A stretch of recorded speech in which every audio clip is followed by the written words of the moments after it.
Bien, bienvenidos nuevamente. Entonces, en esta hora voy a empezar la materia, a menos que tengan tal vez alguna pregunta, alguna inquietud, alguna duda, ¿no? Entonces, arrancamos. Bien, verán, quisiera empezar indicando qué significa dialéctica, que consta en el título del libro. ¿Sí? ¿Qué entiende por pensamiento dialéctico Lorenzo? ¿Sí?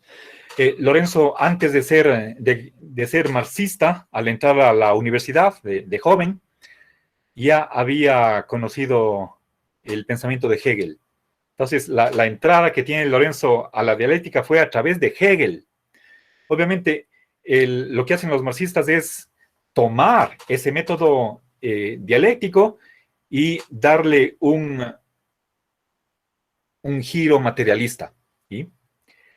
Bien, entonces, Hegel, Marx tienen su comprensión de lo que son las leyes de la dialéctica.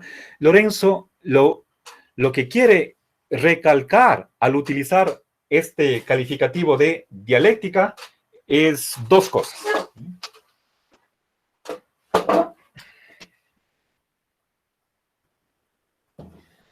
Voy a abreviar simplemente así la D y la A superescrita. Por un lado, la contradicción. Contradicción en el sentido lógico, técnico, de afirmar y negar lo mismo. A ver, eso podemos simbolizarlo como P y no P. ¿Sí? Eso es una contradicción. Ese es el primer elemento de la dialéctica, o la mitad, el 50% de la dialéctica. Es decir, hay objetos que existen y no existen, que se dan y no se dan, que son reales e irreales, o que hay preguntas que admiten el sí y el no. O sea, cuando nos dan a escoger que respondamos o sí o no, una tercera posibilidad puede ser sí y no, la unión de ambos extremos, ¿sí? La conciliación de los opuestos, o incluso la identidad de los opuestos.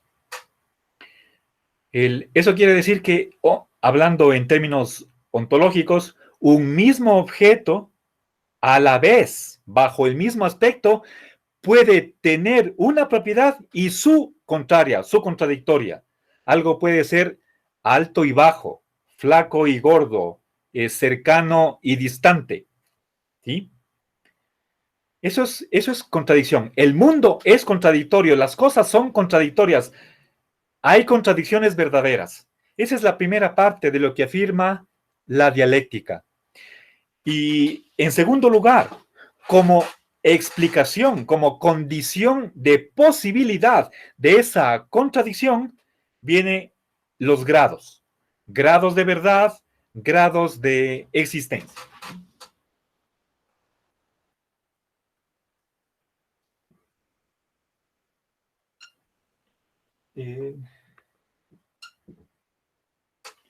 Grados de verdad o existencia. Lorenzo, recuerden, estamos hablando del año 81, eso significa al inicio de su carrera académica. Él ya está jubilado, tiene actualmente 76 años, dejó de trabajar en el Consejo Superior de Investigaciones Científicas en Madrid. Y lo que creía que es la verdad en este libro es lo mismo que existencia, ni más ni menos. ¿Sí? Esa idea también está plasmada en El ente y su ser. Ambos libros fueron escritos aproximadamente en la misma, digamos, en la misma época, si no en el mismo año, al mismo tiempo, ¿sí? Aproximadamente por la misma temporalidad. Bien, entonces, grados de existencia significa grados de ser, grados de realidad. Esa idea es de Platón, ¿sí? Puede ser que esté en algún otro autor anterior, pero con seguridad esta es una idea, por lo menos, platónica. Puede ser que sea más antigua. Bien, entonces, simplemente estos son los dos ingredientes de una ontología dialéctica, ¿sí?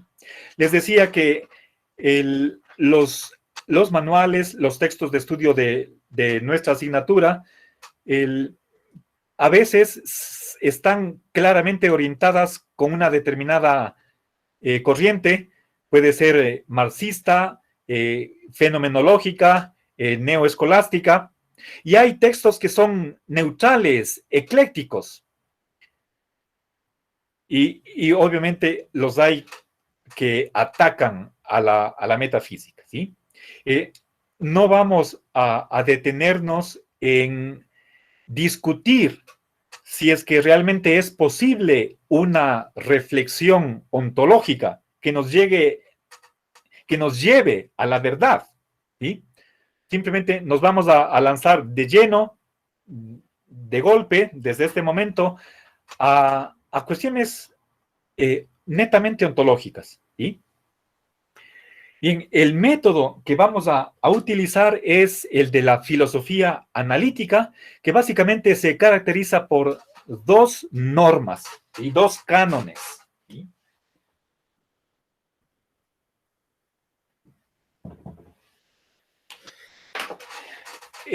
La filosofía analítica se distingue de la filosofía continental. Es decir, eso tenía sentido para contraponer Inglaterra frente a Francia, Alemania, Italia o España, pero no es tan certera esa distinción, puesto que en la filosofía de habla inglesa también hay autores que están influenciados por la filosofía continental, ¿sí? Verán, ¿cómo deberíamos resolver o abordar un problema filosófico? En primer lugar, definiendo los términos, aclarando el significado de los términos clave, ¿sí?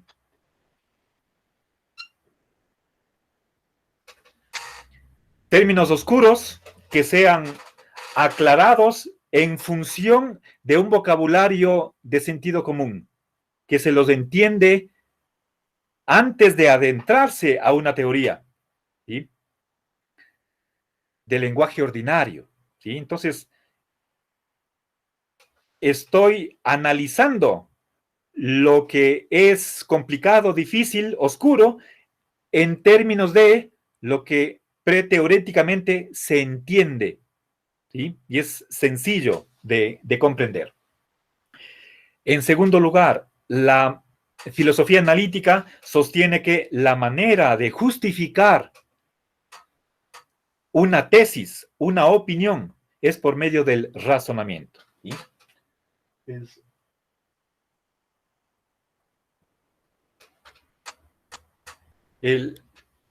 Nos preguntaremos si es que el ser es lo mismo que la existencia, si es que la esencia es lo mismo que la existencia. Nos preguntaremos, ¿qué es el no ser? ¿Existen individuos puramente posibles? El,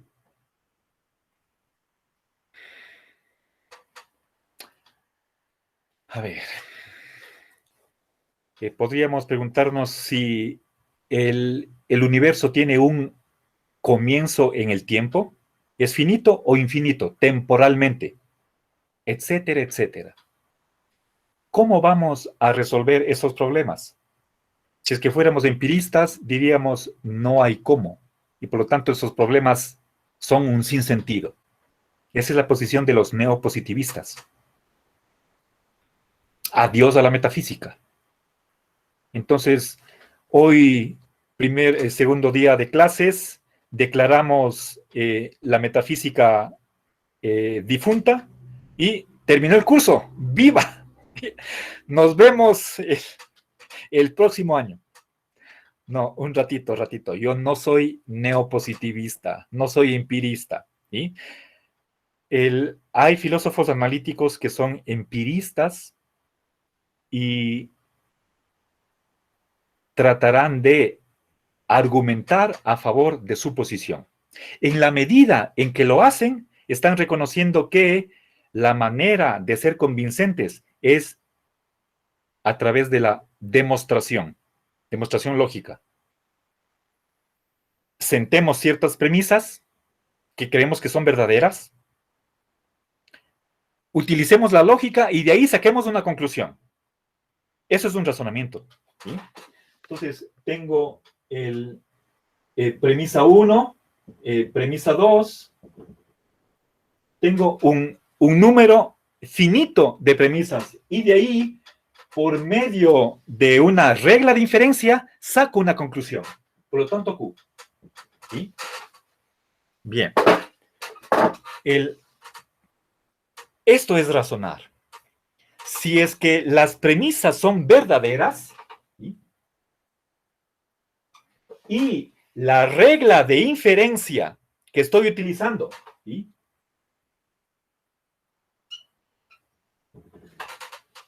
Es válida, entonces la lógica me garantiza que la conclusión a la que llego no solamente es verdadera o probablemente verdadera, sino necesariamente verdadera.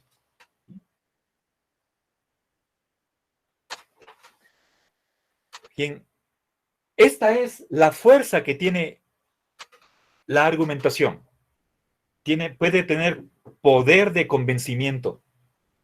¿Sí? Pero obviamente, como ya les mencioné la hora anterior, perdón, el día anterior, las cosas no son tan sencillas como de blanco y negro. Puede haber posturas opuestas y cada una de ellas tan convincentes como la otra, cada una con sus razones a favor. Ninguna es improblemática, ¿sí? Si es que nos tomamos la molestia o el trabajo de encontrar argumentos, es para tener mayor confianza en las creencias que uno tiene. No se trata simplemente de tener ciertas creencias, sino de fundamentarlas, de justificarlas. Y si estamos en ontología, en metafísica, entonces tenemos que utilizar razonamientos. ¿Sí? Entonces, este es el segundo componente de la filosofía analítica, que es la que está ejemplificada en la obra de Lorenzo Peña, en los dos textos y en el último artículo en el que Lorenzo examina la discusión que hubo entre Carnap y Quine. Ustedes saben, Carnap es un neopositivista y Quine, por más que sea empirista, no admite ciertas tesis del neopositivismo y más bien las ataca como dogmas. ¿Sí? Bien, el neopositivismo no cree que la metafísica sea una ciencia. En cambio, la posición de Quine simpatiza con esa imagen de que la filosofía puede estar cercana a la actividad científica. ¿Sí? Lorenzo, él cree que la metafísica, la ontología es una ciencia. ¿Sí? ¿Sí? En realidad, él cree que la lógica es una ontología que se ocupa de las leyes más generales de la realidad. Y pocos serán los que nieguen que la lógica sea una ciencia. Hay personas filósofos que tienen esa posición. En filosofía se dicen cosas a veces locas, ¿sí? Uno está acostumbrado a buscar razones de en dónde se equivoca ese filósofo. ¿Por qué no creo tal opinión? ¿Sí? Bueno, entonces, vamos por lo tanto, a ver una ontología que afirme la contradictorialidad del mundo real, los grados de ser, grados de existencia, grados de posesión de una propiedad, y la idea será, el modo de defender eso será a través de una metodología de la filosofía analítica. Tendremos mucho cuidado en utilizar los términos con precisión, con exactitud. Eso no significa que las definiciones que vamos a encontrar en el texto sean las únicas, ni que sean aceptados por todos, pero sí que tengamos un rigor en utilizar los términos como se debe, y además trataremos de encontrar argumentos o presentar argumentos a favor de una posición, argumentos en contra de una posición. Y eso desde el comienzo, ¿sí? Bien, entonces, déjenme ver.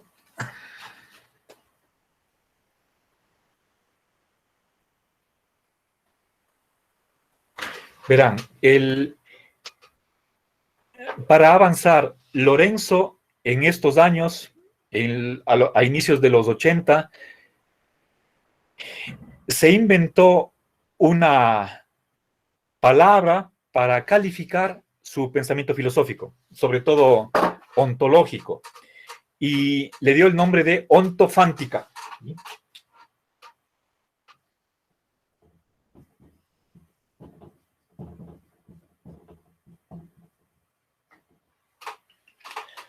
Verán, la palabra es compuesta, ontos, eso es ser, y la segunda raíz de este calificativo proviene del verbo fainein, faino, que significa dos cosas: mostrar y decir. ¿Sí? Piensen ustedes, por ejemplo, en la fiesta cristiana de la Epifanía. Fanía. Esa es la fiesta de la presentación del niño Jesús al templo. Esa es la Epifanía. ¿Sí? Por otra parte, el verbo femi es decir. Por ejemplo, eufemismo. Eufemismo. ¿Sí? Viene, significa decirlo bien, con bonitas palabras. ¿Sí? Es decir, para no utilizar, para no herir los oídos delicados de otra persona, decimos popó en vez de otra cosa. O pipí. Eso es un eufemismo, algo que suena bien.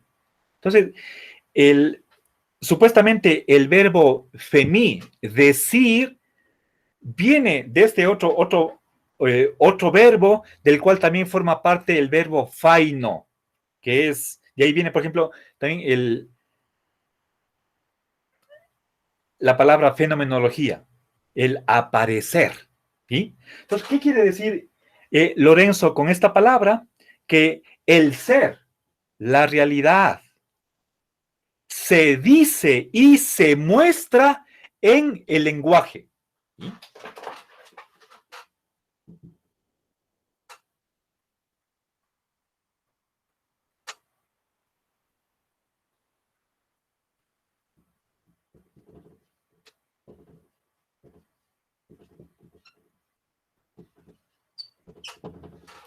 ¿Ya? Bien, entonces, dos cosas van ahí, ¿sí? El ser, eso es por onto, y les decía por este verbo femi, faino, decir, mostrar, en el lenguaje. Lo cual quiere decir que el lenguaje puede servir de vía de acceso para conocer la realidad. Esa es una tesis que mantienen muchos filósofos analíticos. ¿Sí? Fíjense, tengo aquí lenguaje, ¿sí? Y acá tengo ser. Entonces, es a través del estudio del lenguaje cómo nosotros podemos acceder a cómo es la realidad. A ver cuáles son sus componentes, su estructura, su funcionamiento. A descubrir las leyes que rigen la realidad, según cómo hablamos, cómo nos expresamos lingüísticamente. En nuestro caso es hablando español. ¿Sí? Pero obviamente no vamos a ser tan parroquianos como para pensar solamente en nuestro idioma. Seguramente tenemos que hacer abstracción de eso y a través del español tratar de encontrar un lenguaje universal, como es el de la lógica. ¿Sí? Bien, entonces, ese era el epíteto, el de la ontofántica, el que vamos a ver en este ciclo. Y ahora sí, dicho esto, finalmente una última idea. Lorenzo, a ver, no sé si es déjenme ver. En el prólogo, que si tienen tiempo, si tienen interés, les aconsejo, les recomiendo que lo lean. Menciona un objetivo que se ha propuesto al escribir el libro. Y espera que sus lectores, los estudiantes, acojan este objetivo. De que al momento de entrar en este mar que es de la filosofía, tengamos la intención de aunar perspectivas. Eso es muy dialéctico. ¿Sí? La reconciliación de los opuestos. He insistido varias veces en que pensamos de modo diferente, vemos el mundo de modo distinto, opuesto, y para honrar la dialéctica, o si quieren, la propia realidad, deberíamos tratar de ver la parte de verdad que tiene el oponente. ¿Sí? Pensemos, por ejemplo, en política. Hay dos extremos, uno es el anarquismo, el otro es el estatismo, ¿sí? El intervencionismo. Obviamente hay posturas intermedias, no niego, me estoy limitando a los extremos. ¿Puede un estatista aceptar algo de lo que dice el anarquista? Lorenzo cree que sí. Hegel igual. Esa es una tesis de la dialéctica. Entonces, no seamos unilaterales. ¿Sí? Sabemos que el mundo es multifacético, es rico en aspectos, y no vayamos a creer que solamente mi perspectiva es la única correcta y todos los demás están equivocados. Entonces, más bien, tengamos una actitud de pensar que el otro tiene parte de verdad. ¿Sí? ¿Ok?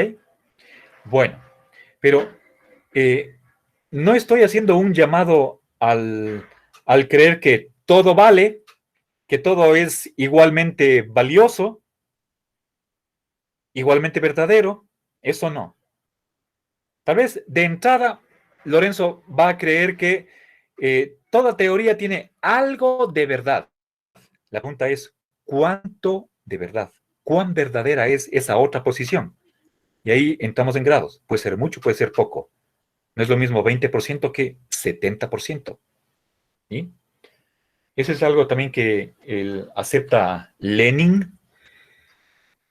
El problema no es tanto saber si una teoría es verdadera o no, sino en qué medida lo es. ¿Cuán verdadera es una posición? Se espera que sea más del 50%. ¿Sí? Lo más cercano, pero no vamos a...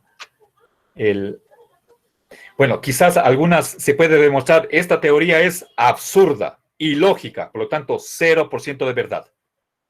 Pero casos de ese tipo son rarísimos. Los hay, pero no son muy frecuentes. ¿Sí? Bien, entonces, con estos preliminares voy a entrar a la sección primera del capítulo 1. A menos que tengan ustedes algún comentario. Sí, me gustaría que las clases no Profe, sean... Sí, sí, solo termino. Ya, inmediatamente le doy la palabra. Me gustaría que la clase no sea un monólogo. Obviamente, utilizo predominantemente la charla magistral. Ese es mi modo de concebir las clases, pero yo quiero incentivar la participación de ustedes. No es cuestión de que ustedes simplemente me oyen o si se cansan, se van y me dejan a mí hablando, sino que quisiera que ustedes compartan conmigo el pasajes, por ejemplo, diga, profe, aquí no entiendo, ¿qué quiere decir Lorenzo? Explique esta parte, dígame cosas así. O que ustedes digan, profe, esto me parece mal, yo no estoy de acuerdo y por esta razón. Entonces, dialogamos. Eso sería más rico, ¿sí? Pero por supuesto, primero tenemos que entender, comprender qué dice el autor. Y segundo, ¿acepto o no? ¿Qué pienso yo? Sí, por favor, ahora sí, le doy la palabra. ¿Quién estaba hablando? yo, profe, tenía una pregunta sobre lo que usted hablaba sobre las verdades, los Sí. grados de verdad o los Ye- grados que pueden estar correctos. ¿Qué pasaría en un debate cuando hay personas, un acusado y el demandante y el demandado? Ya, Dependería solamente, o sea, obviamente de la perspectiva de la comisión que está ahí, pero del juez. Dependería de la perspectiva del juez, de su grado, que él crea que sea correcto o no, porque mira, puede ser, ambos argumentos pueden tener la misma validez o el mismo grado de verdad, ya, pero el juez, ¿cómo puede clarificar esos dos sin que sea solamente desde su perspectiva? ya. Por supuesto, gracias. Gracias, Damaris. Obviamente, el juez está para resolver la cuestión. Lo que no puede hacer es dejar irresuelto el juicio. El acusado o es culpable o es inocente. Una de dos. Ahora, obviamente, durante el proceso se tiene que recabar información suficiente como para poder reducir una incertidumbre o una duda que pueda estar latente. Puede haber casos dificilísimos en los que el juez, mmm, no sabe qué mismo sucedió, pero puede dilatar la recolección de pruebas, de evidencias, hasta poder resolver en un sentido u otro el caso que tiene entre manos. ¿Sí? Entonces, en primer lugar, el juez es el árbitro último. Él tiene que decidir, pero obviamente dentro de lo que le permita el ordenamiento jurídico. Obviamente, la cuestión es complicada, no es que las leyes sean clarísimas y se aplica casi mecánicamente, eso no es así. Entonces, el juez es el que decide, no arbitrariamente, tiene que basarse, tiene que motivar su sentencia, tiene que recurrir en base a tal artículo, en base a tales hechos, tenemos este resultado. Ahí hay también una lógica jurídica. Ahora, la cuestión puede ser que no es solamente de si es culpable o no, inocente o... si es que es inocente, ya, se libró. Pero si es que es culpable, ¿en qué medida, en qué grado? Puede ser que es culpable sin intención o con premeditación. Si es que es lo segundo, la pena va a ser mayor, el castigo va a ser mayor. ¿Sí? Hay entonces grados de culpabilidad o de responsabilidad. Si es que un delito se cometió entre varias personas, uno puede ser que reciba una pena de un mes, al otro le damos un año.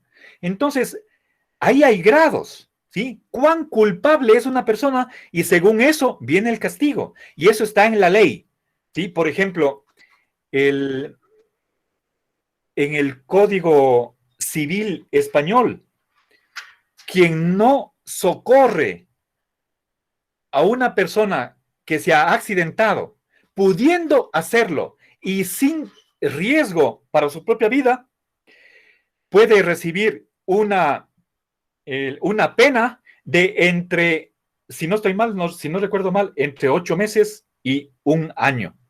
Entre 8 y un año. Entonces, ahí hay un mínimo y un máximo. El juez tiene que decidir, le vamos a dar 9, le vamos a dar 10, dependiendo de la información que él maneje. Entonces, ahí hay una discrecionalidad, hay grados de culpabilidad, grados de gravedad del delito. ¿Sí? Entonces, no veamos la cuestión en blanco y negro, o sí o no, sino también introduzcamos la medida. ¿Sí? ¿Cuán, el, ¿Cuán responsable es la persona que estamos juzgando? ¿Sí? Y a veces, desgraciadamente, la ley, bueno, no desgraciadamente, es simplemente una cuestión humana, así es la realidad. ¿Sí? La ley puede ser que dé pie, pero es que la ley más bien es un conjunto de normas que una de ellas puede estar a favor de un veredicto, otra parte de ellas en contra. Y ambas son válidas, son legítimas, son legales. Pero el juez no puede decir sí y no. O absuelve o condena, una de dos. No puede dejar en la indeterminación. Pero si es que decide que sí es culpable, entonces vamos a ver qué pena le damos, en qué grado. Puede ser más, puede ser menos. ¿Sí? No es simplemente a todo homicida 25 años de cárcel. Puede haber atenuantes. Puede ser que se merezca solo 16, solo 8. Entonces varía, ¿sí? Entonces, en la jurisprudencia también hay grados, también hay contradicción, ¿sí? Es simplemente un aspecto más de la realidad, ¿sí? Bueno, no sé si no hay otra inquietud. Espero, Damaris, que en alguna manera, en alguna medida haya satisfecho su inquietud. Sí, profe, muchas Ok, gracias. me alegro. Entonces, Profe, yo tengo otra duda. ¿ya? Bueno, es con respecto a la filosofía analítica que nos estaba explicando. Ujú. Usted nos explicó que, bueno, la filosofía analítica, digamos, resuelve los problemas filosóficos mediante la razón, la utilización de las premisas y de la conclusión, ¿verdad? Ajá. Bueno, eso, como ya sabemos, es obviamente lógico. Entonces, yo quería preguntarle si únicamente la filosofía analítica utiliza la lógica como un medio para resolver los problemas filosóficos o no. Porque, como sabemos, desde la tradición, digamos, continental, hay muchos problemas filosóficos que no se resuelven desde la lógica, no necesariamente. Entonces, yo no sé, o no sé si yo entendí mal, como que la filosofía analítica tiene una relación directa con la lógica. Claro, a ver si es que le entiendo bien,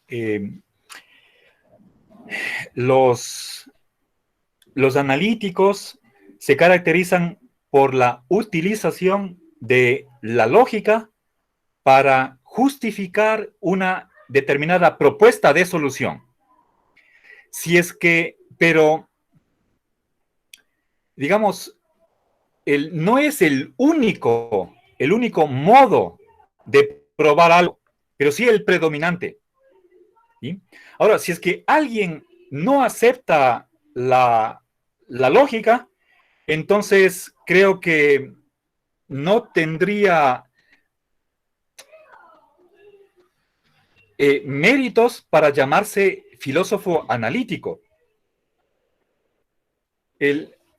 A ver, verán, el declararse uno filósofo analítico no significa que los problemas van a poder resolverse. Entendamos, ¿qué entendemos por resolver un problema? Se resuelve un problema no cuando acaba la discusión. Pero este es un problema profundo. Fíjense, les digo lo que piensa Lorenzo. Por ejemplo, nosotros vamos a estudiar no recuerdo en este momento en qué capítulo, el problema de los universales, que fue discutido principalmente en la Edad Media, aunque ya desde tiempos de Platón estaba en boga ese problema, ¿sí? Había sofistas que le discutían a Platón, ¿sí? Yo veo la mesa, pero no la mesidad. Ahora, Lorenzo cree que ese problema ya está resuelto. No lo dice en este texto, lo dice en otra parte.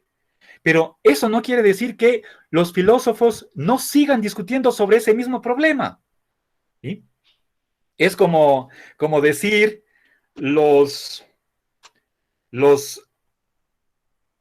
muertos no acaban de morir, siguen dando patadas de ahogado.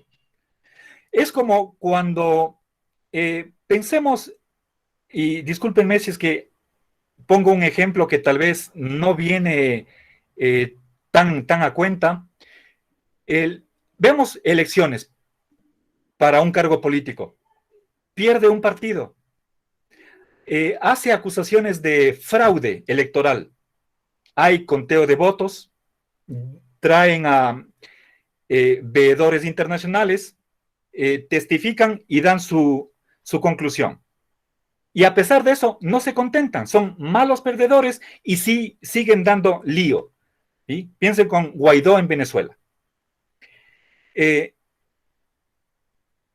Porque haya gente que todavía discute algo, ¿es eso muestra de que el problema todavía no está resuelto? Lorenzo cree que son dos cosas diferentes. ¿Sí? Entonces, yo diría, recapitulando mi respuesta, que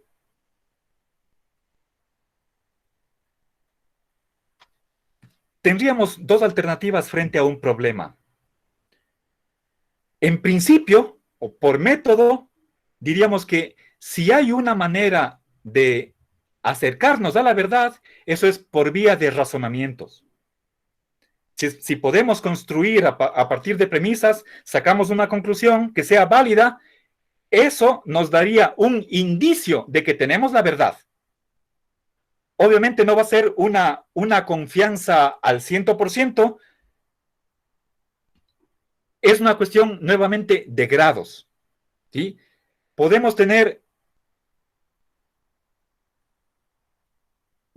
mayor o menor confianza de que una creencia es verdadera, basándonos en razonamientos. Y no es solamente un razonamiento. Puede ser que yo tenga 5 argumentos a favor de una posición. 3 argumentos, no solamente uno. Exagerando, yo les podría decir, es que con respecto a esta tesis, y uno es que tenga 10 argumentos, tengo 20 argumentos a favor. ¿Sí? Cuando les decía el día de ayer 30 argumentos, es porque en las sumas de la filosofía escolástica hay cantidad de argumentos, que no son solamente 3, 5, sino que son decenas de argumentos, más de 20. ¿Sí? Puede haber problemas que no se puedan resolver. Y por eso estamos miles de años y seguimos en el mismo problema, aparentemente como si no hubiéramos avanzado. Entonces, esa es otra posibilidad. Cuando digo problemas resueltos, entiéndase eso para determinado punto de vista. ¿Sí? O en caso extremo, aunque no, esto ameritaría un poco más de reflexión y podemos abordar este problema en ética, porque la cuestión del relativismo aparece ahí, al principio y al final.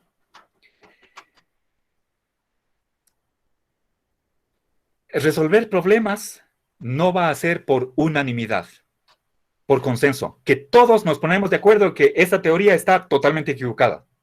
Eso no.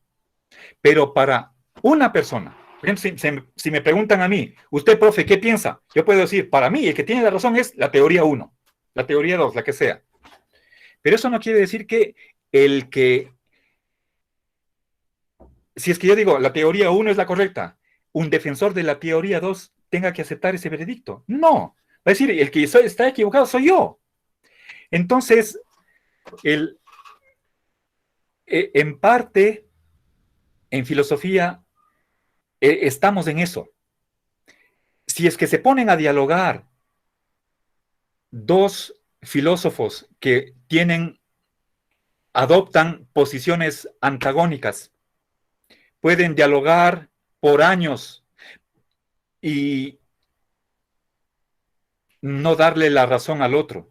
Si es que son abiertos, en alguna medida el otro va a influenciar en el oponente, pero quizás le va a ceder en ciertas cosas, pero no en lo básico. Quizás si es que uno es abierto, eso es lo que les decía, el último objetivo de Lorenzo en el prólogo, es la cuestión de aunar los opuestos, reconciliar, hacer una síntesis, no en el sentido de resumen, sino en el sentido hegeliano, de que tenemos la afirmación, la negación y la negación de la negación. Una tercera posición que trate de rescatar lo valioso de ambos contradictorios. ¿Sí? Ese debería ser el espíritu. O sea, cuando entramos en un diálogo con una persona que tiene puntos de vista diferentes a los míos, busquemos acercarnos al otro punto de vista, asumir esa parte de verdad que tiene el otro. Y esa es la manera de encontrar un punto de acuerdo, de tratar de que la solución sea compartida por la otra persona, porque le estoy dando en parte la razón. Estoy reconociendo la parte de verdad que tiene el otro. Eso no siempre es posible. Hay debates en los que el uno o acepta o no acepta en absoluto. ¿Sí? Pero no todos los debates son de ese tipo. ¿Sí? Y yo diría, más bien, son solamente en casos raros, infrecuentes, en los que estamos ante extremos y no nos toca más que ya dividirnos. Pero quizás en la mayoría de los casos sí hay cómo encontrar un acuerdo. Ese debería ser el espíritu de una discusión. No seamos cerrados, dogmáticos, tratemos de ver qué puedo yo aprovechar, qué me puede enseñar la otra persona, aunque sea en principio algo opuesto a lo mío. Demos espacio, hagamos un lugar para que ocupe el otro dentro de mi visión. ¿Sí? Seguramente la otra persona va a tener sus razones, sus fundamentos, sus motivaciones para ver las cosas desde su punto de vista. Entonces, si es que yo creo en que los opuestos no se excluyen, sino que en alguna medida coinciden o hay una continuidad, una unidad entre los opuestos, entonces estoy construyendo puentes para armar una posición conciliatoria que va a ser más abarcante, incluso más verdadera. Eso es lo que, con otras palabras, se llama el perspectivismo. Si nosotros creemos que cada punto de vista aporta una pieza del rompecabezas, entonces en la medida en que dentro de mi teoría yo pueda incorporar, combinar esas distintas piezas y armar una super teoría, estoy aglutinando a las posiciones que son, en caso extremo, unilaterales, y estoy construyendo algo que la supera. ¿Sí? Entonces, el espíritu sería el de el no ser extremistas, excepto en pocas ocasiones. ¿Sí? Hay cosas en las cuales ya no hay cómo ceder, ya no hay cómo negociar, y en eso ahí nos partimos, dice, yo me voy por este lado, tú por el otro, hasta luego.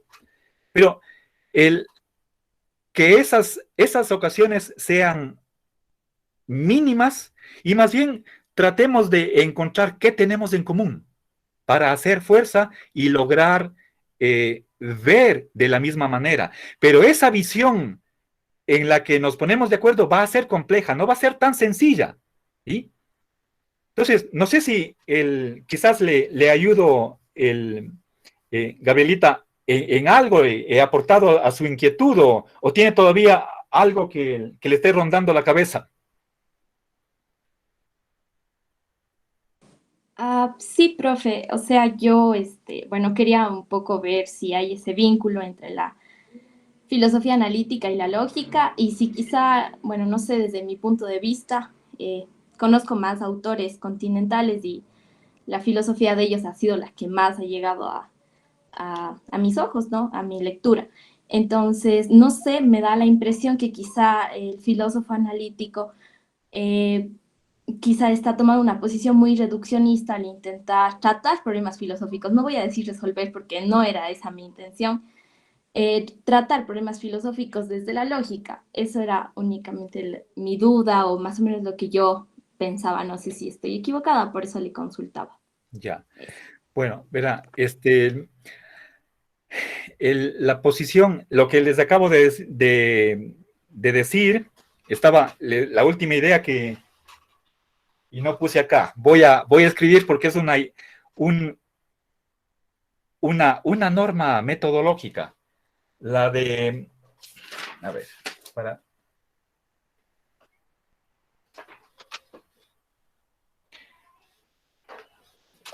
digamos, la confluencia.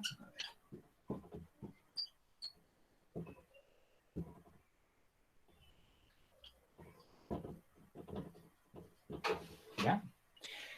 Verán,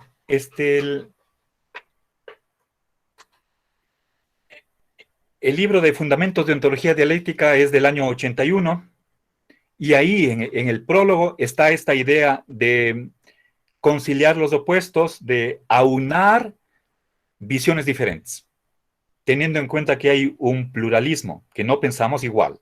¿Sí? Y esto es simplemente un componente más de la dialéctica. Pero no crean ustedes que Lorenzo va a estar dispuesto a aceptar cualquier cosa. En otro escrito, si no estoy mal, del 2015, tajantemente dice que por más que haya filósofos analíticos que deseen dialogar con los continentales para tratar de encontrar algún acuerdo, él no está en esa línea. ¿Sí? Y a veces uno se siente que no hay las condiciones como para dialogar. Si es que la otra persona rechaza la lógica como vía para justificar la verdad, entonces, ¿cómo poder convencerle a la otra persona? ¿Sí?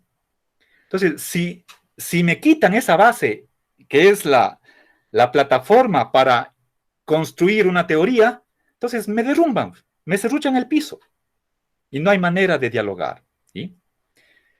Bueno, yo creo que el problema no es sencillo, es complicado, y yo simplemente les invito a que nos adentremos en estos problemas de la ontología, ya lo estamos haciendo, y sigamos adelante, ¿sí?